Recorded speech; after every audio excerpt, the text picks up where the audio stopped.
And you had also asked about the on the equity side. On the equity side, the players are really, you've got crowdfunding, you've got Mm, angel investors, you've got venture capital, and then private equity. Private equity, mm, for the most part, is those are large institutional organizations, hedge funds, so on and so forth. That's not going to be accessible for the average entrepreneur. no, So you really, for the average entrepreneurial business, you're talking, you know, crowdfunding, angel investors, and venture capital. mm, Um, and so on that side, again, you're giving up a some of your business.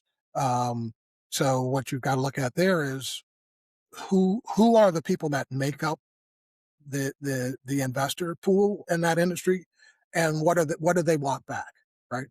yeah, Because that's basically how you determine who you should be talking to. I can't think of a deal where it would be ideal to pitch to all three of those pools at the same time.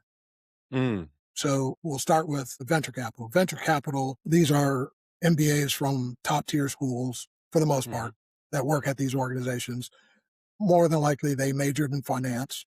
They'll know more about finance than most people will ever know about finance. So your ability to negotiate a good deal is not good, you know? Um, and venture capitalists typically, while there are micro venture capital firms that will do deals less than 10 million, mm, say million to 10 million, there aren't many, so mm, you're really talking, if you're looking to raise 10 million or more, and you have the capacity in your financials to be able to repay them 10 to 20 times return on their investment over 5 to 7 years, venture capital is ideal. So okay, you're going to talk to venture capitalists when you've got lots of traction. Your business is already well along the path of scaling. And now it's okay. We need to raise $100 million, $1 billion to go public, or whatever. you're You're venturing into new niches, you've already established you're past the growth stage, and you're right, at the point of expansion to new areas where it's already proven, but the right. moment you tap into that new audience, that's where you wanna be able to have that extra Yeah, yeah, funding coming in, yeah. yeah. Now like I said, there are venture capitalists that will do deals with startups that are Mm, pre-revenue. The problem is, you know, you're going to give away your company, right? Because you, yeah, at that point, with no market validation, you have no negotiating capital, right? So if you want a million, 10 million, whatever the case may be, you might be able to get it, but you might be able to get it at terms that you're not going to be comfortable living with, yeah, right? Because yeah, more than likely they're going to at least take 51% of your company, because they're going to want to control it, and control you, and control what happens in the company to ensure that they are able to get back their money at the rate of return they want in the timeline they want it, back. that kinda goes back to smart money, yeah. Yeah, yeah. Um, on the angel investor side, angel investors are traditionally, they're just wealthy individuals, right? Mhm, There are angel investor groups, but again, they're typically groups of wealthy individuals who invest together. And so while they might have an advanced degree in finance, more than likely they don't. They've just, they've been in your shoes. They've actually scaled and exited from a company and done very well doing so. So they've made a lot of money. Excuse me, and now they want to invest in other businesses as a way to continue making money. So that's what they bring. So they're clearly going to have connections, resources that they can bring, and mhm. knowledge as well as money. And so your ability to negotiate a deal with them is better than it will be with venture capitalists.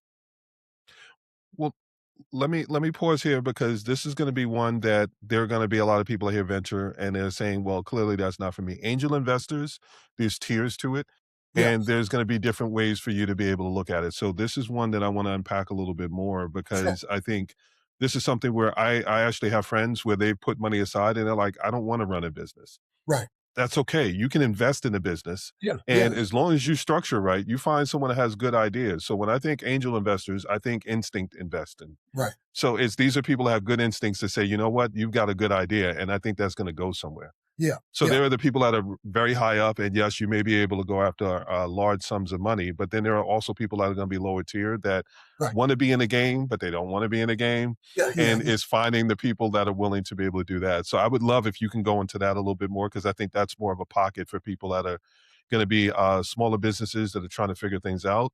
But this is going to give them a little more negotiating power and understanding of who they should be having a conversation with.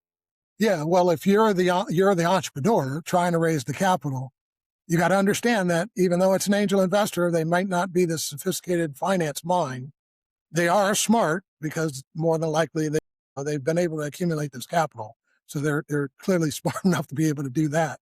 And Mhm, you also have to think when an investor has options, like if any investor has 100,000, 500,000, $1 million to invest, they have a lot of options on where they can invest that money, right? yeah, So they can invest it, and they could invest it in an exchange traded fund that matches the Standard and Poor's 500, where they're pretty much guaranteed to get a 10% annual rate of return because that's mhm, what the stock market has gotten since the stock market was created. You know, um, they could invest it in treasury bonds and get a 7% return on their money over a 20-year period of time, right? mhm,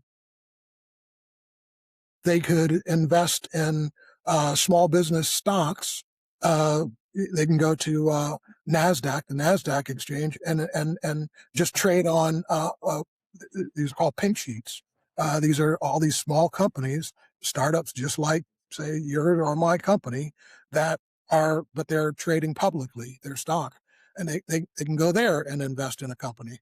You know, um, so there are all kind, there are lots of alternatives that they have. They have a pretty good idea of what their rate of return is. mhm. Investing directly in your company is the highest risk of anything they could invest in. So you have to know if they invested in any of these other things, what's the potential rate of return, whatever rate of return they can get from all these, whatever the next riskiest thing is, and that the rate of return tied to that, you have to exceed that as the small business owner trying to get capital from them. Otherwise, there's no incentive for them to invest in your business versus putting it in something less risky with a higher rate of return than you're offering to give them, right? Let's unpack that a little bit more. So, technically, what you're saying is, if you understand what the safe risk is, Hmm. and you understand what they've already invested in, these are some of the questions that you may want to be able to ask someone to say, well, if you're an angel investor, Right. as a follow-up question, well, why aren't you going with something that's more stable, something where you have an expected return? Like you said, maybe stocks is something where it's 10%, or in this, it may be another percent or another percent. Like that gives you a way of being able to have a conversation to kind of feel out that person to Yeah. understand maybe they're just in it for the risk. Maybe they want that, that risk game of being able to say, well, I found something in this person and Hmm. I feel like they're going to be able to get something back. There are a lot of examples that people have out there, for a lack of a better way to put it, some things like Shark Tank are out there Yeah. where they're looking at someone that says, you know what, you have a good enough idea. I didn't have to come up with the idea. You already figured out the business model and certain parts of it. Yeah. So now it's really just a matter of, do you have someone that can back you up and someone that can bring you into rooms that you can't get into?